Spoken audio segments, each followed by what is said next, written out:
ओम शांति। 25/7/26 की वाणी है।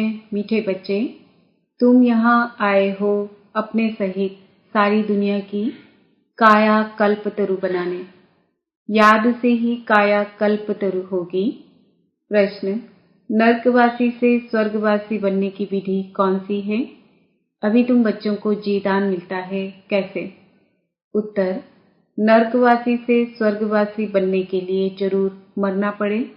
बाबा कहते, मैं आया हूँ तुम सबको मौत देने, तुम्हारी इस देह को खत्म कराए बाकी आत्माओं को ले जाऊंगा।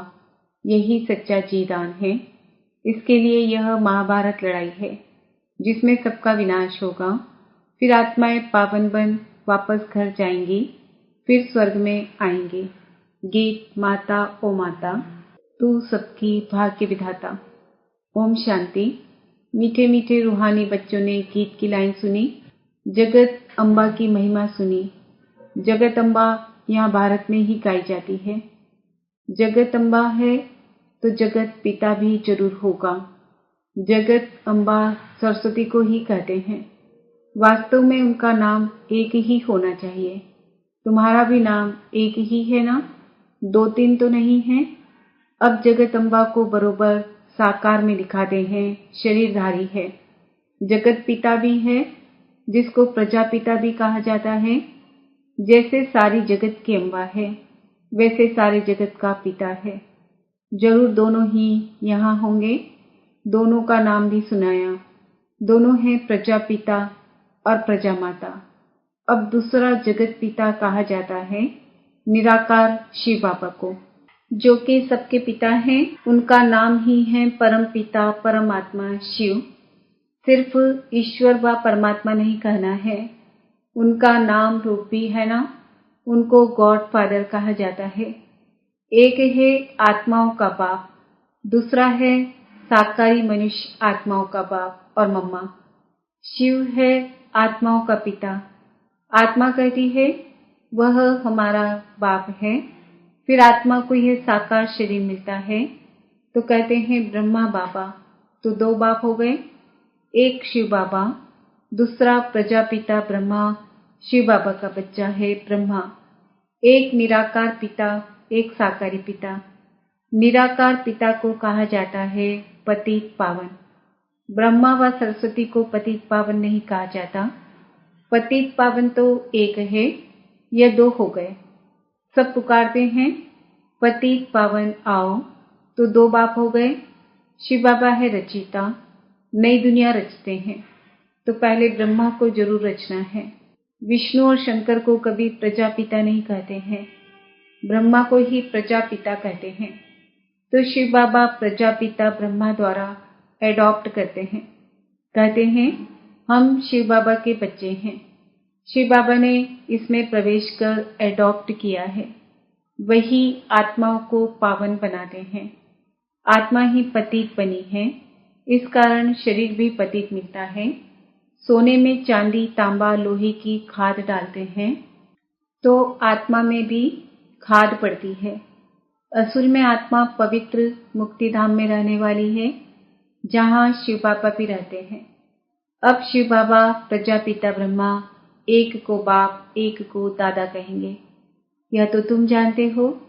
सब मनुष्य मात्र शिव की संतान हैं। शिव वंशी फिर हैं ब्रह्मा कुमार कुमारियां। शिव बाबा और दादा इकट्ठे हैं। शिव बाबा इसमें विराजमान हैं। हमको ब्राह्मण बनाए राजयोग सिखाते हैं। मनुष्य को देवता बनाने। देवताएं रहते हैं सतयुग में। देवताओं को पतित पावन ज्ञान का सागर नहीं कहा जाता, उनको बाबा भी नहीं कहा जा सकता। अब तुम विष्णुपुरी के मालिक बन रहे हो। विष्णु के 2 रूप लक्ष्मी नारायण हैं। यह मनुष्य नहीं जानते। जो भक्ति करते हैं उनको 2 बाप जरूर हैं। सतयुग में एक बाप होता है। वहां ऐसे नहीं कहते कि है परम पिता परमात्मा दुख हरता सुख करता आओ। वहां तो देवी देवताओं का राज्य था। वे कभी हे गॉड फादर लिबरेटर नहीं कहेंगे। वहां कोई पतित दुखी होते ही नहीं जो पतित पावन को बुलाएं। तुम जानते हो भारत में आज से 5000 वर्ष पहले देवी देवताओं का राज्य था। पीछे फिर 1250 वर्ष बाद होता है राम सीता का राज्य। बाप सिद्ध कर बताते हैं, सतयुग त्रेता में तुमने 21 जन्म लिए। ब्राह्मण, देवता, क्षत्रिय सब भारत में ही बनते हैं। बाप आकर पुरानी दुनिया को नया बनाते हैं, रिज्यूनेट करते हैं, काया कल्पतरु बनाते हैं, अमर बनाते हैं। तुम बच्चों को बाप आकर अमरलोक का मालिक बनाते हैं। जब भारत अमरलोक था तब देवताओं का राज्य था। सीढ़ी उतरते उतरते मृत्यु लोक के आकर मालिक बने हैं। कहते हैं ना, हमारा भारत, तो प्रजा भी मालिक हुई ना। तुम भी कहेंगे हमारा भारत। हम भारत के मालिक थे परंतु नर्कवासी। देवताएं कहेंगे हम स्वर्गवासी हैं। तुम भी स्वर्गवासी थे, फिर 84 जन्म भोग नर्कवासी बने हो। यहाँ भारत में ही शिव बाबा जन्म लेते हैं। शिवरात्रि और शिव जयंती गाई जाती है। श्री कृष्ण जयंती भी मनाते हैं। उनकी तो वेला भी बताते हैं। फलाने समय माता के गर्भ से जन्म हुआ। सतयुग में जन्म तो जरूर माता के गर्भ से लिया होगा। श्री कृष्ण जयंती होती है सतयुग नई दुनिया में, फिर पुनर्जन्म में आने लगा। बाबा सिर्फ एक की बात नहीं करते, कृष्णपुरी सो विष्णुपुरी। राजाएं उतरते हैं तो सारी डिनाइस्टी उतरती है। उसमें राजा, रानी, प्रजा सब आ जाते हैं। जब चंद्रवंशी का राज्य होता है तो सूर्यवंशी का राज्य पास्ट हो गया, ट्रांसफर होकर चंद्रवंशियों को मिलता है, फिर वैश्यवंशियों को मिलता है। अब तुम समझते हो हम ब्राह्मण कुल के हैं चोटी, चोटी के ऊपर है बाप। हम पहले ब्राह्मण थे, फिर शूद्र अथवा पैर बने, पैर से एकदम चोटी बनते हैं। पहले शिव बाबा, फिर है चोटी। बाबा ने तुमको ब्राह्मण बनाया है। अब तुम शिव बाबा को बाबा पापा कहते हो। इस हिसाब से पोतरे पोत्रियां हो गए। तुम जानते हो कि हम सब ब्रह्मा की संतान हैं। ब्राह्मण ब्राह्मणियां एक बाप के हम सब बच्चे हैं। भाई बहन कब क्रिमिनल असॉल्ट कर नहीं सकते। कितने ढेर बच्चे सब कहते हैं बाबा, तो इतने सब झूठे थोड़े ही हो सकते। सबका बाप तो वही निराकार शिव और साकार प्रजापिता ब्रह्मा है। बस एक बाप के बच्चे भाई बहन ठहरे। तुमको पवित्र जरूर बनना है। स्त्री पुरुष पवित्र कैसे बने, इसलिए ये युक्ति ड्रामा में लुंधी हुई है। यहाँ सिर्फ ब्रह्मा कुमार कुमारियां हैं, कोई शूद्र कुमार कुमारी है नहीं। वह है पतित, शूद्र, तुच्छ बुद्धि, क्योंकि बाप को नहीं जानते हैं। कहते हैं ओ गॉड फादर। अच्छा, उनका ऑक्यूपेशन पता है? नाम रूप देश काल बताओ, उनकी जीवन कहानी बताओ।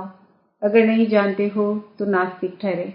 रचयिता और रचना के आदि मध्य अंत को नहीं जानते। वह है ही पतित दुनिया। सतयुग पावन दुनिया, कलयुग को पतित दुनिया कहा जाता है। इस समय बिल्कुल तमो प्रधान है। इनको रौरव नर्क कहा जाता है। इनकी भी स्टेजेस होती है। द्वापर से नर्क बनना शुरू होता है, फिर वृद्धि को पाता है। भक्ति भी पहले सतो प्रधान का व्यभिचारी थी, फिर सतो रजो तमो होती है। तुमने देखा होगा जहाँ 3 रास्ते मिलते हैं उसको टिवाटा कहते हैं। उस पर तेल आदि चढ़ाते हैं, माथा झुकाते हैं। अब कहाँ शिव बाबा की पूजा, कहाँ टिबाटे की। इसको कहा जाता है तमो प्रधान भक्ति। पानी की भी पूजा करते हैं। पतित पावनी गंगा बहुत गाते हैं। अब पतित पावन कौन? पानी की गंगा कैसे पतित पावनी हो सकती है? वह तो पानी है ना। पतित पावन तो बाप है। शिव जयंती भी भारत में होती है, तो जरूर भारत में ही आता होगा। पतितों को पावन देवता बनाने ब्रह्मा तन में आकर मनुष्यों को देवता बनाते हैं। यहाँ तुम आते ही हो पतित से पावन बनने। जैसे तुम्हारी 2 भुजाएं हैं, वैसे उन्हों की भी 2 भुजाएं हैं। 4-8 भुजा वाला कोई मनुष्य होता नहीं। यह अलंकार दे दिए हैं। चतुर्भुज दिखाया है प्रवृत्ति दिखाने के लिए। विष्णुपुरी लक्ष्मी नारायण की पुरी को कहा जाता है। वैष्णव अक्षर भी विष्णु से निकला है। देवताएं वैष्णव थे। वल्लभाचारी वैष्णव होते हैं, वेजिटेरियन। वह कोई निर्विकारी नहीं होते हैं। उन्हों की बड़ी हवेलियां होती है। वैष्णव का अर्थ ही नहीं समझते हैं। विष्णुपुरी में रहने वालों को वैष्णव कहा जाता है। वैष्णव पवित्र को कहा जाता है। राधे कृष्ण का अलग मंदिर, लक्ष्मी नारायण का अलग मंदिर बना दिया है। भारतवासी जानते ही नहीं कि उन्होंने क्या फर्क है। राधे कृष्ण ही लक्ष्मी नारायण बनते हैं, यह किसको भी पता नहीं। वह है बचपन का रूप, वह है बड़ेपन का रूप। लक्ष्मी नारायण के छोटेपन के चित्र कोई है नहीं। लक्ष्मी नारायण को सतयुग में, राधे कृष्ण को द्वापर में ले गए हैं।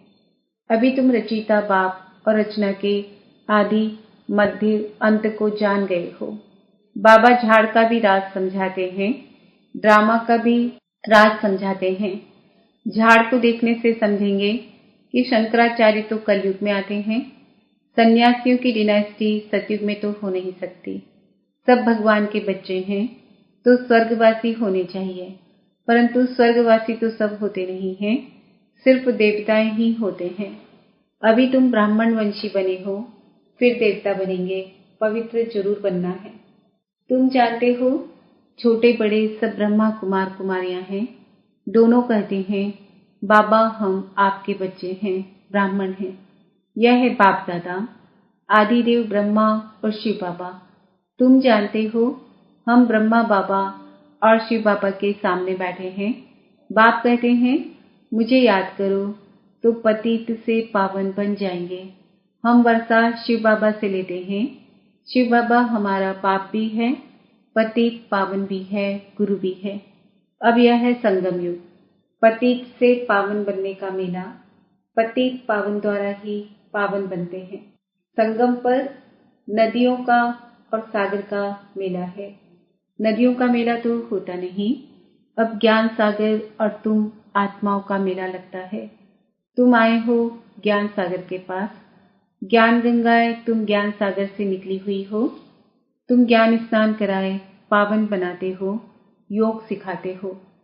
सागर का परिचय दे तुम यहाँ ले आए हो मेले पर।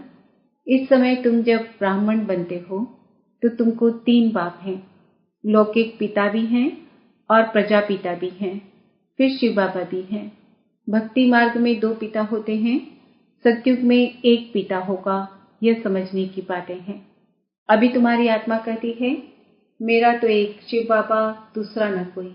मित्र संबंधी आदि होते हुए भी कहते हुए मेरा तो एक शिव बाबा है। उनकी याद से ही पतित से पावन बनना है। आत्मा जानती है वह हमारा बाप भी है, टीचर भी है, सदगुरु भी है। हमारी आत्मा को बाप लेने आए हैं। ब्रह्मा तन में प्रवेश कर पावन बनाते हैं।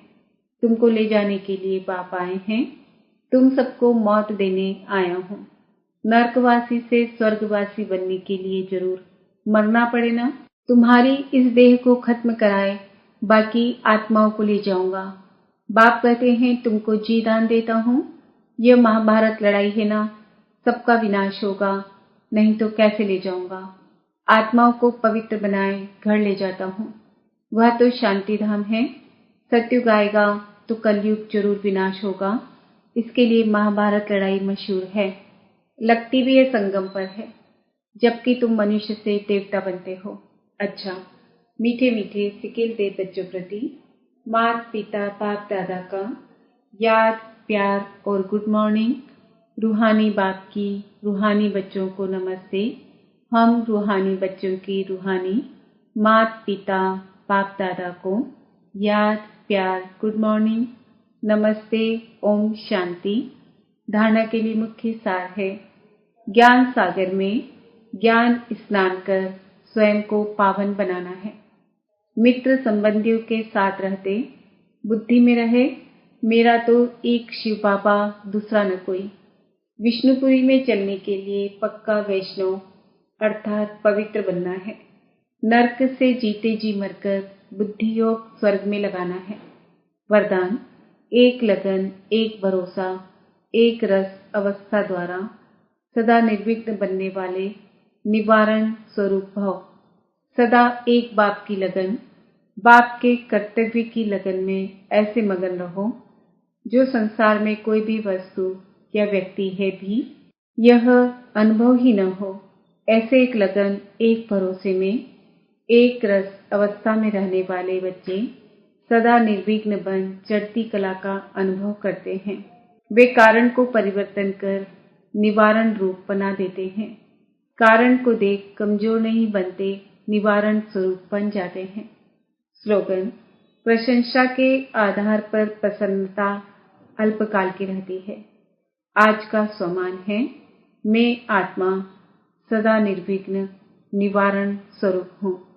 आज के व्यक्ति इशारे: ज्वाला स्वरूप स्थिति में रह शक्तिशाली याद का अनुभव करो। ज्वाला स्वरूप की स्थिति का अनुभव करने के लिए निरंतर याद की ज्वाला प्रज्वलित रहे। इसकी सहज विधि है, सदा अपने को सारथी और साक्षी समझकर चलो। आत्मा इस रथ की सारथी है। यह स्मृति स्वतः ही इस देह से व किसी भी प्रकार के देह भान से न्यारा बना देती है। स्वयं को सारथी समझने से सर्व कर्मेंद्रियां अपने कंट्रोल में रहती है। सूक्ष्म शक्तियां, मन, बुद्धि, संस्कार भी ऑर्डर प्रमाण रहते